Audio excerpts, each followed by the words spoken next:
দেরি করে নাই, আল্লাহর পয়গম্বরের হাত ধরে স্বামী এবং স্ত্রী দুইজন মিলে আমার নবীর হাত ধরে কালেমা পড়ে ইমানদার হয়ে গেছে। কোন সুবহানাল্লাহ। আবু জাহেলের বাহিনী নবীর আটকাইতে পারে না। আবু সুফিয়ান আসলো, আবু জাহেল আসলো, আল্লাহর নবীরা কয়, ও মুহাম্মদ, তোমার এই সমস্ত বাটপারি কথা বন্ধ করো। আল্লাহর নবী কয়, মানবেন না কেন? কয়, না না, কারণ সিরিয়া যদি যায় তাহলে 1 মাস সময় লাগে। তুমি কেমন বলো মসজিদে আকসায় গেল, 7 আসমানের উপরে গেল, এটা মানা যায় না। আল্লাহ নবী কয়, যদি কোনো প্রশ্ন থাকে করো, আমি উত্তর দিব। এবার আবু জাহেল কয়, এবার তো আটকানোর দরকার। আবু জাহেল কয়, মুহাম্মদ, তুমি যে মসজিদে আকসায় গেল, সিরিয়ার মসজিদে গেল, এ মুহাম্মদ, তুমি যে মসজিদে আকসার ভিতরে গেল, এবার জবাব দাও, মসজিদের জানালা কয়টা? কি মসজিদে?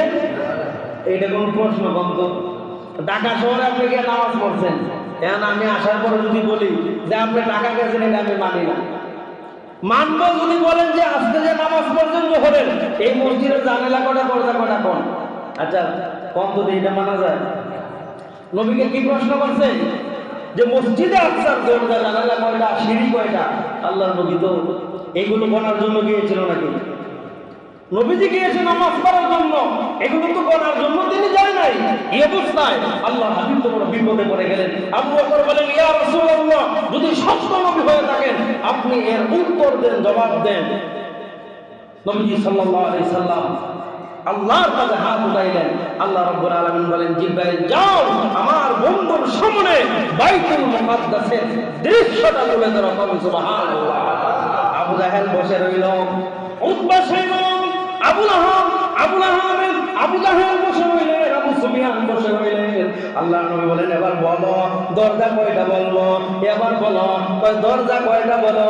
আল্লাহর নবী কয়, অমুক দিক দিয়ে দরজা এটা, জানালা এটা, সিঁড়ি এটা। আবু জাহেল কয়, শব্দ মিলে যায়। সুবহানাল্লাহ বলবেন না? সব মিলে যায়।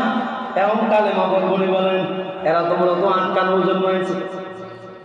আল্লাহর হাবিবকে বলেন, হে মুহাম্মদ, ইয়ার পরেও তোমার মানি না, তবে মানবো। আর একটা প্রশ্ন। কি প্রশ্ন?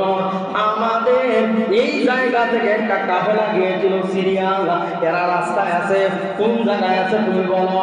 আল্লাহর নবী বলেন, ও চাচা যান, ও আমার চাচা, আমি যখন আসি, বুরাক দিয়ে যখন আসি, আমার পিপাসা আরম্ভ হয়ে গেল, পানির তৃষ্ণা লেগে গেছে, আমার এই বুরাক দামায়া আমি এদের কাছ থেকে পানি পান করে এসেছি। কোন সুবহানাল্লাহ। আবু জাহেল কয়, আসলে তুমি মিলে যায়। আবু জাহেল কয় যে ঠিক আছে, এবার বলো এরা কোন দিন মক্কায় হাজির হবে? নবী কয়, এরা আসবে সোমবারে। কোন দিন বলেন? এরা আসবে সোমবারে। আবু জাহেল কয়, এবার আটকানোর পালা, কারণ এইটাও মিলে গেছে, এরা আসলে সোমবারে আসবে। আবু জাহেল কয়, কেমনে আটকানো? দৌড়ায় বাড়িতে গিয়া বুড়া দিয়া লোক পাঠাইলেন এদের কাছে। এদেরকে গিয়া কয়, তোমরা সোমবারে আইসো না, তোমরা বুধবারে আসবা। কোন দিন বলেন? নবীর সাথে চ্যালেঞ্জ করছে, যদি সোমবারে আসে তোমার মেয়ারাজ সত্য, তুমি নবী সত্য। আর যদি সোমবারে না আসে, আমরা জানি বুধবারে আসবে। আল্লাহ নবী তো আমি বলছি সোমবারে আসবে, এটাই সত্য। কয় ঠিক আছে। এখন এদের কাছে চিঠি পাঠানো হলো, এরা আবার চিঠি লিখলেন, আমরা যে সোমবার, আমরা যে বুধবারে আসবো, আমাদের তো খাবার শেষ হয়ে গেছে। আমরা খাবার নিয়ে গেলাম, খাবার তোমাদেরকে দিয়ে গেলাম, এদেরকে খাবার দিয়ে আসা হলো বুধবারের জন্য মক্কার জমিনে। আবু জাহেল যেই মাত্র সোমবার হয়ে গেল, আল্লাহ নবীর আশেপাশে গিয়ে ঘুরায়। নবী কয়, এখনো তো সময় হয় নাই, সন্ধ্যার আগ মুহূর্তে তুমি আইসো। মাগরিবের আজানের আগ মুহূর্তে আল্লাহ নবীর সামনে গিয়ে না ঘুরে, এ মুহাম্মদ এখনো তো আসে না, তোমার মেয়ারাজ মিথ্যা। আল্লাহ নবী কয়, এখনো সূর্যটা উপরে আছে, এখনো স্তয় হয় নাই। আরেকটু অপেক্ষা করো। এমনি তিনি তাকায় দেখেন, এই কাফেলা সোমবারে মাগরিবের নামাজ আজানের আগ মুহূর্তে মক্কায় হাজির হয়ে যায়। কোন সুবহানাল্লাহ। আবু জাহেল কয়, এই তোরা না পেলে বুধবার আইতি, ডাক দিয়ে কয়, আমরা তো বুধবারে আইছি। সুবহানাল্লাহ। এরা কি কয়, আমরা তো বুধবারে আইলাম, কয় বলে আজকে তো সোমবার মক্কায়। ভাই আপনি তাম বিশ্বের খোঁজখবর নিয়ে দেখেন, সব জায়গায় আজকে বুধবার। আল্লাহু আকবার। নবীটা নবীকে আল্লাহ জানায়, ও মুহাম্মদ দুনিয়ার সব জায়গায় আজকে আজকে সোমবার, এটা আজকে বুধবার, এটা সত্য, তবে মক্কায় আজকে সোমবার কোন সুবহানাল্লাহ। আবু জাহেলের গরু খাওয়া আছে এই জায়গায়, সাপ বাঁচছে, এখানে আর অনেক কথা।